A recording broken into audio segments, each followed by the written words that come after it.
Are you ready? Stand by.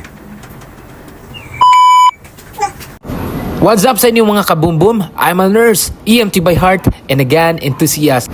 Please don't forget to like, share, subscribe para updated kayo sa aking mga susunod na mga videos. So, eto yung aking ordinary na outside the waistband na nabili ko sa 4Boys Customs. So, tayo ay mag-a-upgrade ng holster na nabili natin sa Lazada. So, mag-a-upgrade tayo, gagawin natin siyang QLS holster. Ito ay isang quick locking system na mag-aalaw sa atin for quick transfer of gear between attachment points such as belt loop, tactical leg shroud, or other stable platform.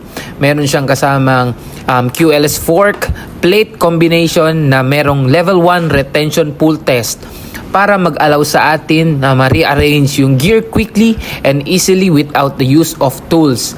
So ayan, so ito yung Tektok blade natin sa 4Boys Customs. Tatanggalin natin, ayan po,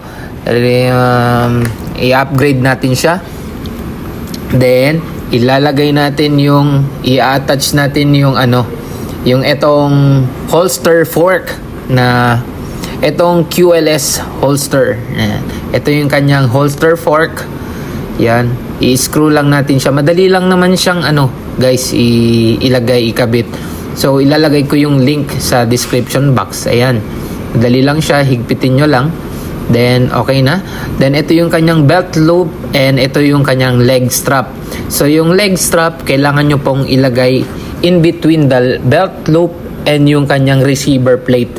Ayan, ito. So iayusin lang natin. So ito yung receiver plate, ilagay nyo sa gitna ng receiver plate and belt loop.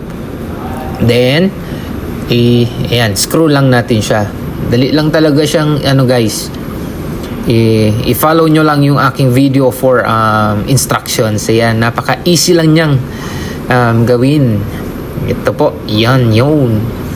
Maganda siya kasi para mas easy lang natin pag yung mga katropa kasi natin, mga kasamahan natin, ganito rin yung kanilang mga holster. So pag susubukan natin yung mga FA nila, hindi na natin kailangan safety tayo kasi tatanggalin lang natin yung holster fork kasabay ng holster. Ayan, salpak ko yung holster fork with the holster. Ayan na nga.